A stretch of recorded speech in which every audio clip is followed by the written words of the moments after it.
Алланың аманаты. Ұлық Алла 18 мың ғаламға. Бүгін сендерге бір аманат ұсынамын. Кімде-кім аманатты қабыл етіп, оған қиянат қылмаса, шексіз бақытқа қауышады. Бірақ аманатты алғаннан кейін оның шарттарын орындамаса, азап тартады дейді. Күллі жаратылыс не аманат деп сұрайды. Ол махаббат. Оның иеленген жаратылыс иесі өлгенше сүйіспеншілікпен өмір сүру керек. Айналасына шуақ шашып, елжіреп тұратын халінен бір сәтте ажырамауы тиіс. Аманатты жоғалтқандар тас жүрек зұлымға айналады дейді. Осы сәтте бүкіл ғалам үнсіз қалады.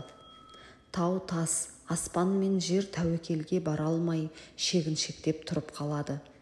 Адам ата ол кезде ілімсіз еді. Аманаттың ауырлығын жете түсінбесе де, ұлық Алланың дидарына ғашық болғандықтан аманатты арқалап алуға келісті. Ұлық Алла, мені мұқият тыңда. Егер шын көңілден мойын сұнып, аманатты таза сақтасаң, мәңгілік сый көресің. Ал егер қиянат қылсаң, көретінің тек азап пен жәбір дейді. Адам ата: «Я Тәңірім, аманат майданында менімен бірге боласың ба?» деп сұрайды. Әлбетте, дүниеде мен сенімен бірге боламын.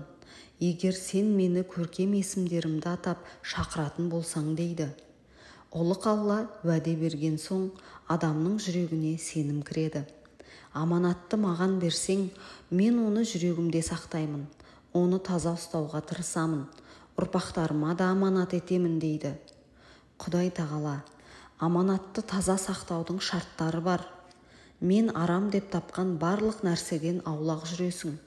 Жеген асың адал болсын, сөйлеген сөзің мәнді болсын.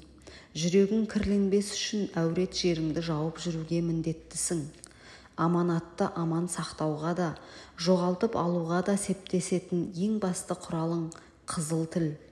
Тілің ғайбат сөйлемес үшін мен оны 3 түрлі қорғанға қамадым. Олар 2 жақ, 2 ерін, 30 тіс.